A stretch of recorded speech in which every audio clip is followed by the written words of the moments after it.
Welcome back to the all new episode of Ray Hall Talking College Ball. I'm your host, Ray Hall, and let's get right into it and talk some college ball. Today's episode, just going to go over my top 25 rankings, do my picks for the college football playoff at this point, actually play them out, or at least talk them out, and then crown a champion in this scenario. And then you're going to go over my betting week last week. So just getting right into it, starting from 25. Actually, caveat before we even start, if you have not done this yet, where you took just a blank slate and started ranking your top 25 teams, I implore you to do it. I think it's a really good exercise. The AP poll gets a lot of hate, rightfully so. There's a lot of writers out there who don't take it serious, who kind of just throw crap at a paper and see what sticks and then turn it in. I didn't do that. I came in here trying to be like, you know what? I'm going to pick the best top 25. People are going to see this, and it's going to make sense to everyone. And then I just kept erasing, kept like, oh, what about this team? No, I got to move this team down. I don't know. So if you haven't done this exercise yet, you should, because I'm curious to see how it changes your perspective or your mindset on it. For some people, they may be like, oh, no, mine's perfect. I don't know what you're talking about. This was easy to do. Please post it then and watch it get ripped to shreds by millions of people. If you're confident in your answers, then good for you, because then you can justify you being correct and not having to listen to everyone else. But I really want people that give the AP voters a hard time to try and do this exercise to kind of see how difficult it truly is. But we'll jump right into it now. Going to just go down by 5, so 25 through 21. Descending order, we have Memphis.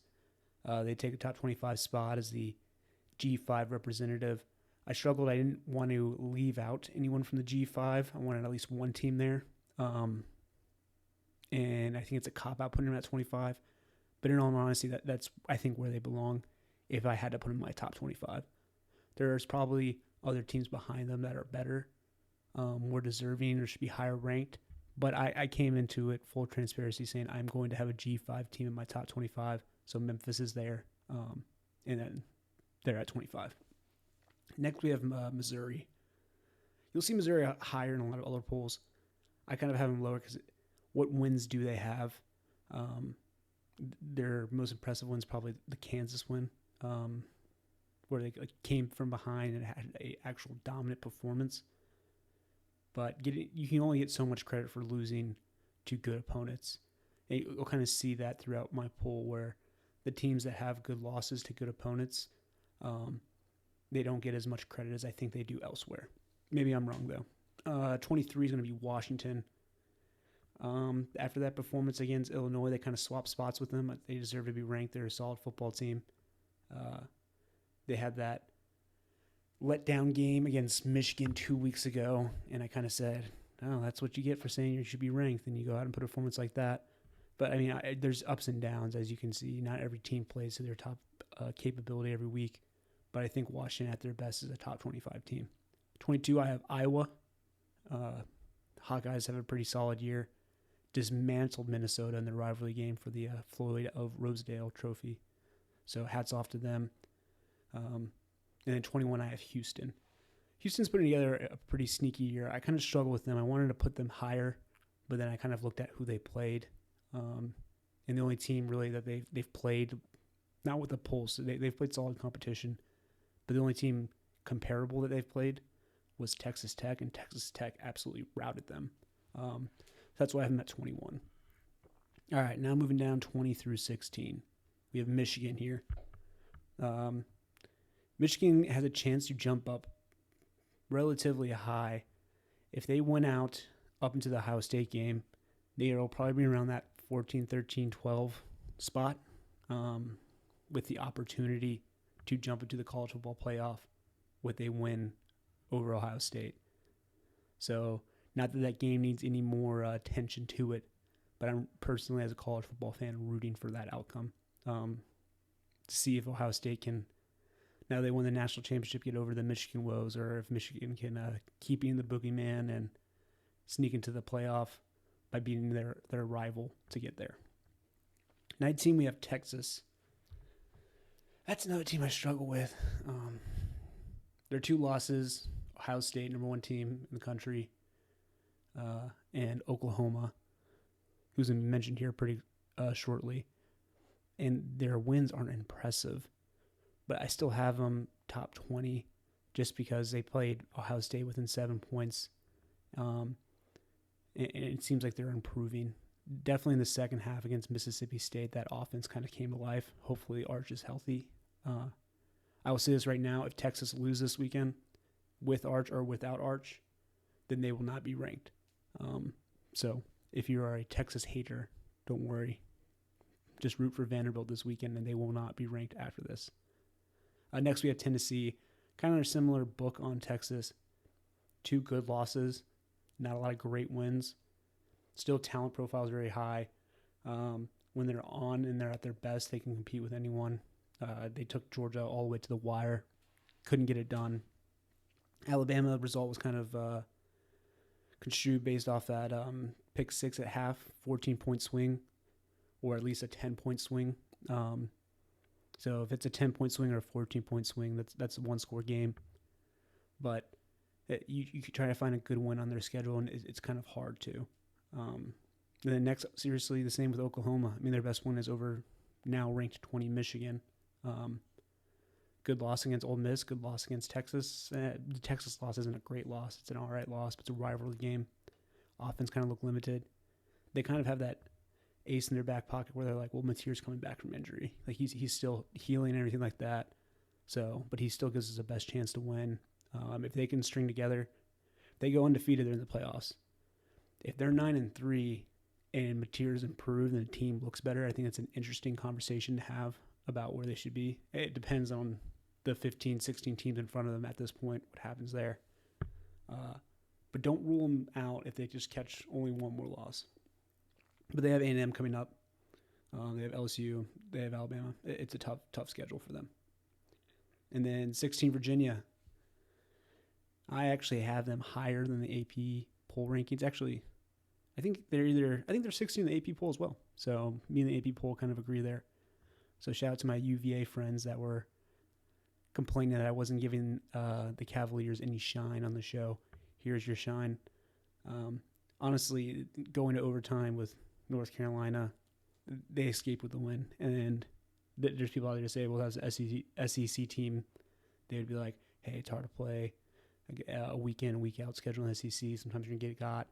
But they didn't. They pulled through. So I kept them at 16 with the chance to move forward. And then this is where people are going to get mad, but my next 5, 15 to 11, I have Louisville right ahead of Virginia. Obviously, there's the head-to-head matchup of Louisville and Virginia, where Virginia pulled out a win. My answer to that is it was an overtime game, basically a coin flip game.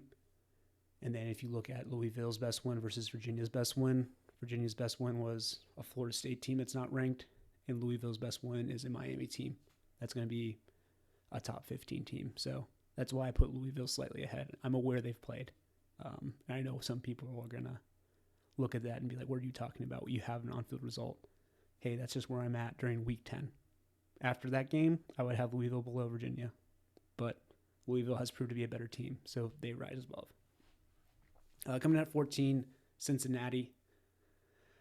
Other than that one slip-up at the beginning of the year against Nebraska, which it's frustrating if you're a Cincinnati fan. I mean, you're probably very happy. You're 7-1. But it's got to be frustrating because you were driving on Nebraska with a real chance to win that game. And then Sorsby kind of throws not even a Hail Mary, just kind of chucks it down there. I'm not sure what he was thinking. Maybe he was trying to draw a pass interference, or he thought he had his guy and just underthrew it. But that interception sealed the deal for him. They very well could be 8-0 right now.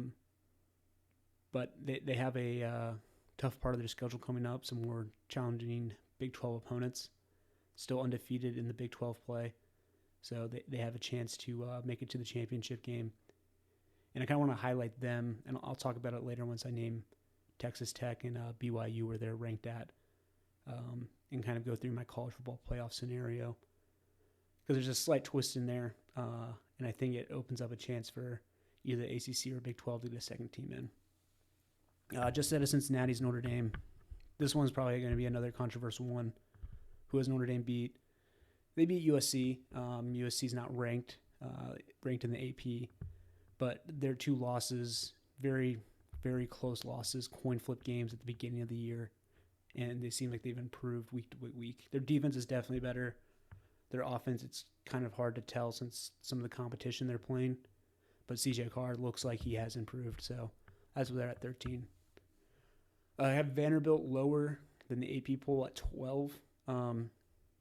Their best wins, Mizzou and LSU. Both teams are kind of on life support now. It's kind of unfair to say that about Mizzou. I'm not saying I'm projecting for how their season's going to finish with Bo Prabula being injured, but it just wasn't like a very impressive win. It seemed like they kind of escaped with a win there. Then Texas Tech at 11. And I have them at 11 because they dropped that game against Arizona State. They honestly could be higher, possibly should be higher, but that dismantling of the teams they've played, like the Houston game and countless other games they've played, they're a real team, and I think they understand that it's not good enough for them just to win the Big 12. They need to win the Big 12 and put on a performance to try and get into at least hosting a home game in Lubbock, Texas, which would be an amazing, amazing environment. All right, now moving to the top 10 through 6. There's Miami. Yeah, I mean, the Louisville loss, it happened, but they still have a Notre Dame win. Very impressive win. They've beaten Florida, USF, Florida State. So they're, other than the Notre Dame win, they don't have a lot to hang their hat on. But Notre Dame's a top 15 team. At the time, was a top 10 team. And they've beaten everyone else except for Louisville. So you got to hang your hat on that and give them some credit for that. BYU at 9, undefeated. The lowest ranked undefeated team. They've really impressed this year. I can't say enough about how much they've impressed and how wrong I was on them. When I heard the news about the Retzlaff situation going on, I was texting my buddies. I was like, hey, had nothing official yet about suspension or him leaving the team. The books haven't changed anything yet. Go take their under win total, which I think has already lost. So hats off to BYU. Tough game in 2 weeks against Texas Tech, I think in Lubbock. If they win that game, I will comfortably put BYU. I'll probably move them to like 6 to 5 area, maybe even 4 area. Maybe bump one of those teams down. But if they can win that game on the road, that would jump like this. They would skyrocket. Next is Ole Miss. Ole Miss probably could be higher, but I have them below Georgia at this point. And that's because Georgia beat them by 8, kind of manhandled them in that fourth quarter, took away their whole offense. But Ole Miss does have some pretty impressive wins. The unfortunate thing for Ole Miss is they can continue to win and win out, but they don't really have a game left on their schedule that's going to rocket them or catapult them ahead of other teams. It's going to have to be teams in front of them falling for losses. So 8 might be as high as they go. I don't think that's the case, but we'll see. 7, Georgia, like I said, they're ranked above Ole Miss because they beat Ole Miss head-to-head just 2 weeks ago. Georgia's just finding a way to win. It's definitely not Kirby Smart's most talented team. Probably his least talented team in the past 8 years, like overall, if you look at it. So just hats off to him for the coaching job he's doing. But it's not over yet. They have some games where they can get got, specifically the Georgia Tech game at the end of the year. It won't affect either their team's conference standings, but it could affect their overall ranking. But speaking of Georgia Tech, undefeated, the odds-on favorite to win the ACC. There is an opportunity for Georgia Tech to go all the way into the top 4 and get a first-round bye. It is a very realistic possibility for them. Just ahead of them, here's our top 5. There's a slight change up. I know there's probably going to be some hate out there. So just go ahead and get it out there. It remains relatively unchanged. I just switched Texas A&M and Indiana. And I was thinking about switching Texas A&M and Ohio State and Indiana, putting Texas A&M at 1. I kept Texas A&M at 2 because Ohio State is the returning or defending national champion, and they haven't done anything else to prove otherwise. They've won all their games. Really hasn't been close outside of that Texas game, and you can argue that wasn't really close. They never really felt like they were threatened in that game, and they won a national championship last year. So that's why I kept Ohio State at 1. Moved A&M in front of Indiana. If you want to do the compare wins game, A&M's best win is probably on the road at Notre Dame, especially with LSU in the current state. But still, going into Tiger Stadium, going to Death Valley, putting up 35 unanswered, ending the Brian Kelly run at LSU, that's an impressive win. And I take that win over Iowa's, the win Indiana has over Iowa, the 10-point win where they kind of, I don't want to say escaped that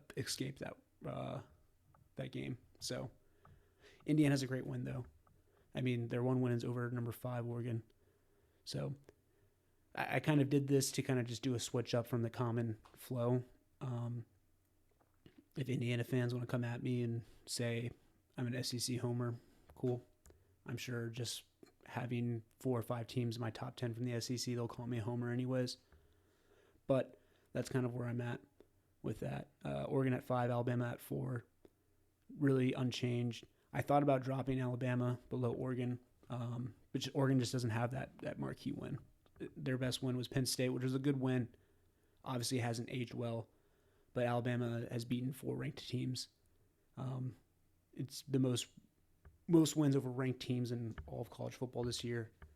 A lot of these other teams have 1, maybe 2. So just an impressive run by Alabama, who is not at a coasting point. They still have LSU, which is a newer rivalry game. Obviously, LSU lost their head coach, lost their offensive coordinator.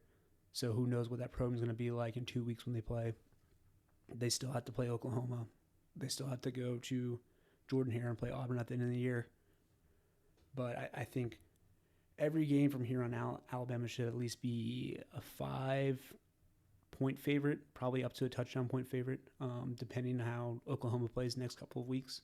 So I think Alabama's almost at that point where you can write their name in Sharpie, as you've already done for Ohio State, Indiana, Ole Miss.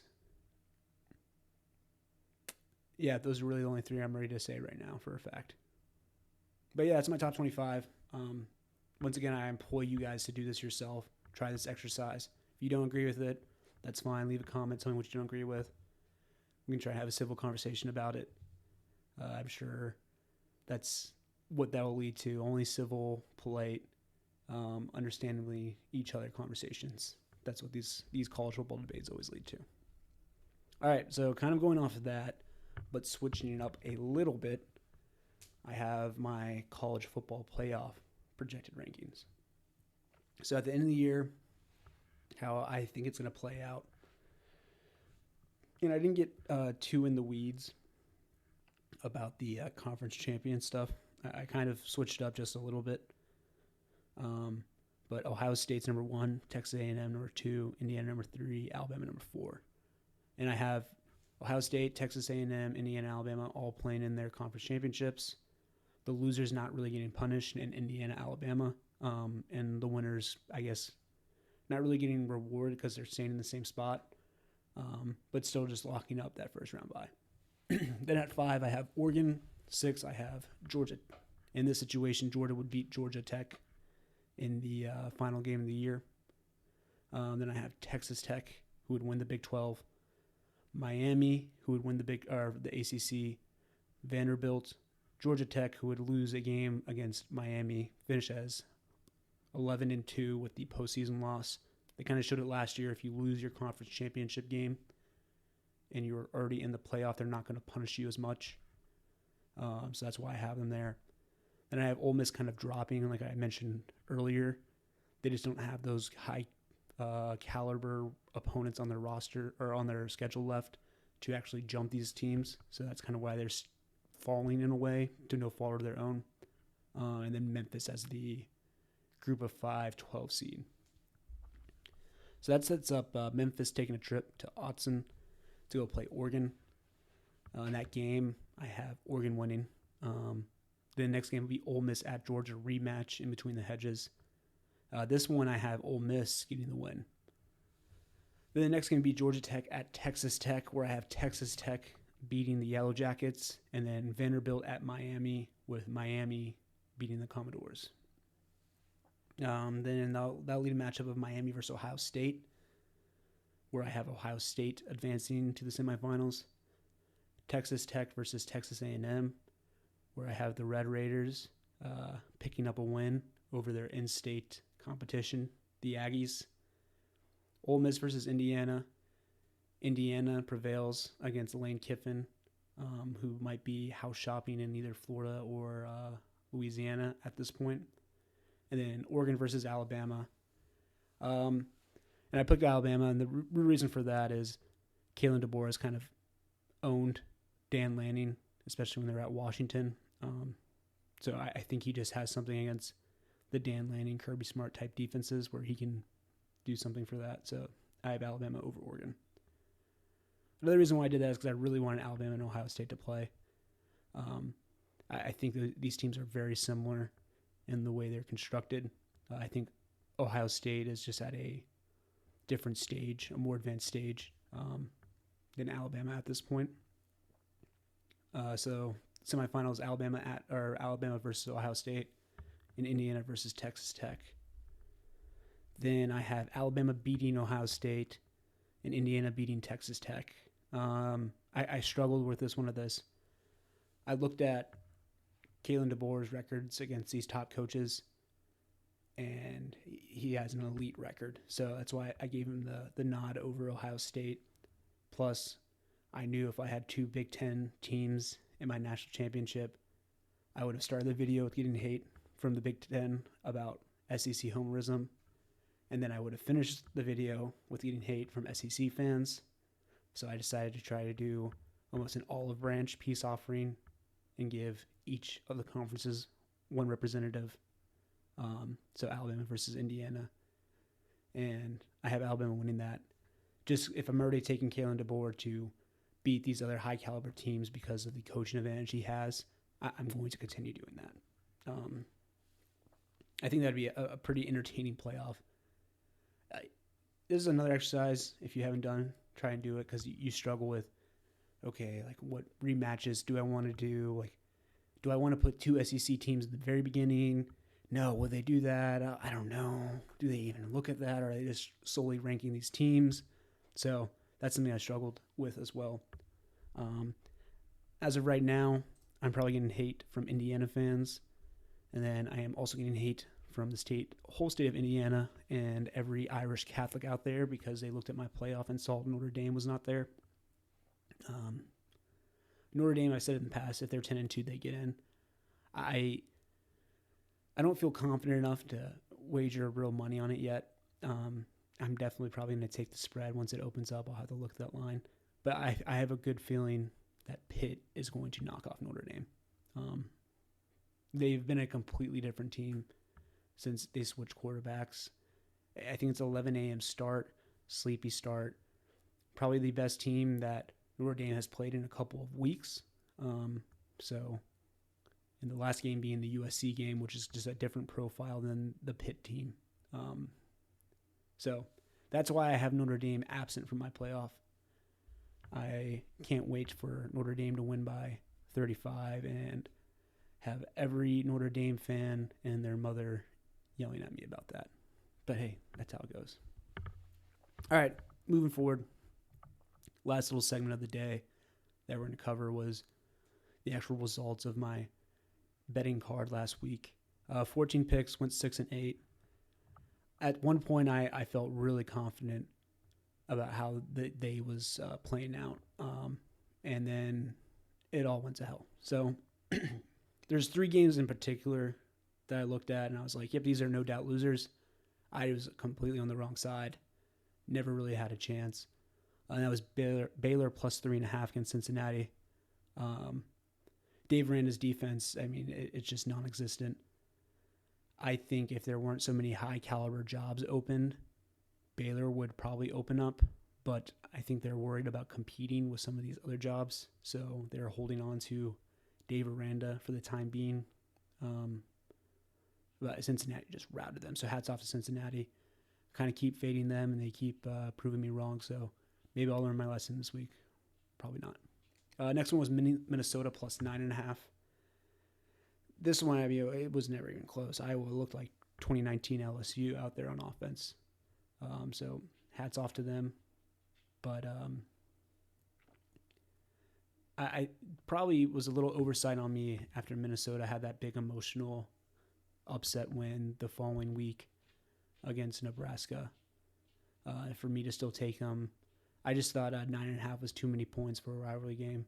I didn't think Iowa. I honestly wasn't sure if Iowa's offense was going to score 10 points. So that's kind of where I was laying with that. They obviously did. They scored a lot more.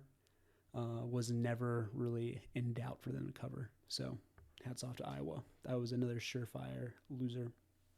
And then Syracuse plus 16.5.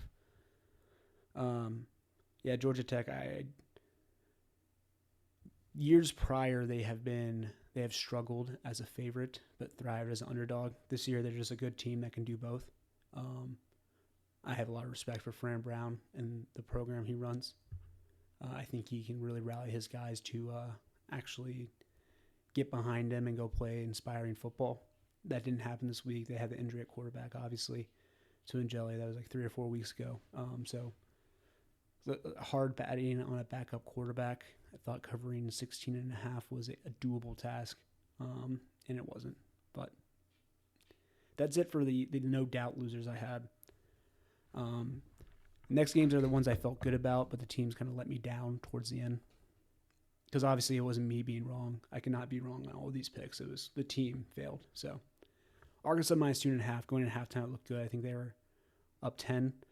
And then right out of the gate, McPherson hits those 2 field goals. There's the pick 6. Jackson Arnold gets benched. Ashton Daniels comes in.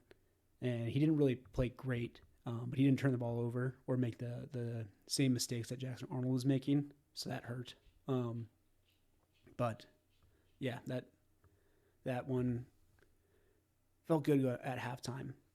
Night prior, Friday night, Cal plus 6.5. This is always hard. I mentioned it in my Week 9 recap.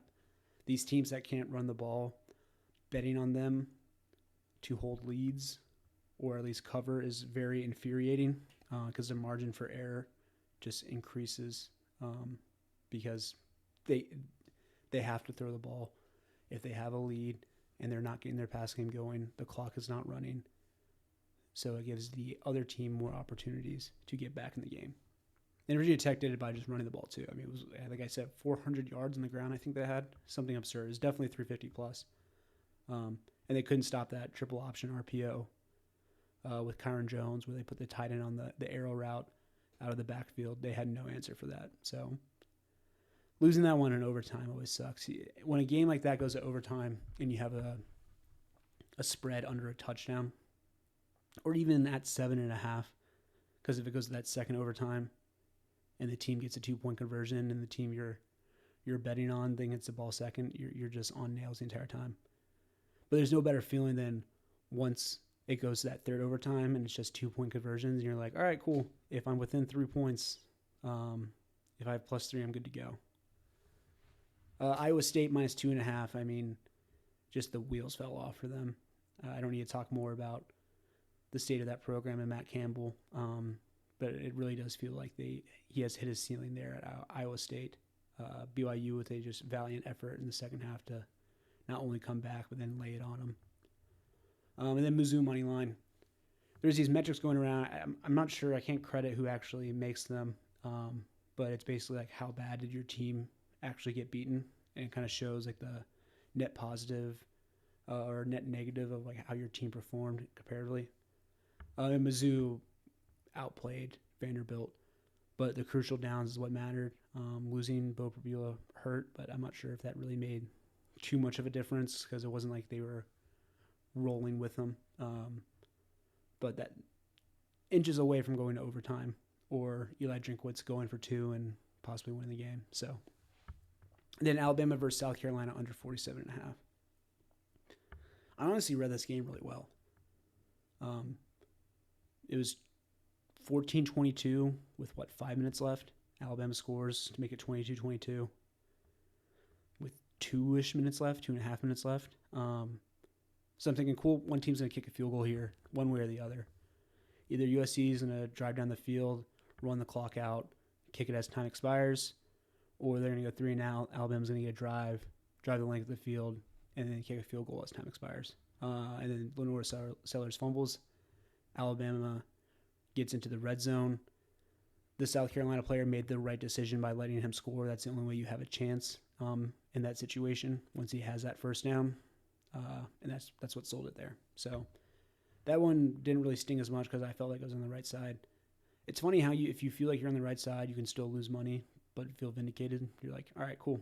I picked the right thing. It just, the numbers just didn't add up or whatever. So then the winners I had for the week, all 6 of them out of 14, were Oklahoma Ole Miss over 52.5.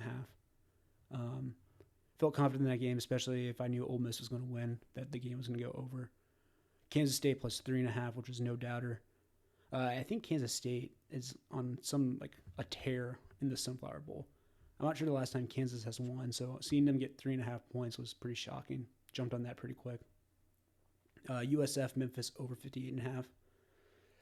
Needed the full 48 for that to go over, but hey, they don't ask how, they ask how many. So Mississippi State, heartbreaking loss, but they still covered the 7.5. That was another one of those games I was worried about. Once Mississippi State deferred and Texas had to score first, I felt pretty confident the bet was going to hit. Actually, I at that point, I kind of knew the game. I won that bet unless Texas picked off Mississippi State or forced a fumble and returned it to the house. That game was going to finish in the green for me. Then Michigan State plus 14.5. It started out kind of dicey, but they kind of put it together. And then Houston plus 7.5, who were outright winners, winning by 8. So probably should have taken a little bit of money line action on that one because I felt confident going into that. Was curious about how healthy Levitt was, and I thought Houston was just a very undervalued team. So maybe that's the one thing I'll change for next week. If I have that feel, like in that game, the Kansas State game, if I have that feel, might as well just sprinkle a little money line. But yeah, that closes out a 6 and 8 week. Room for improvement. If you do the math, I think I'm down 2.2 units or 2.8 units. I think actually 2.8 units. Yeah, down 2.8 units this week. Yeah, I don't know what I'm down the whole entire football season. We'll just say I'm up for the sake of it. So, and I was actually up 2.8 units before this week, and now I'm even. So moving forward, I'm even. We'll just go with that.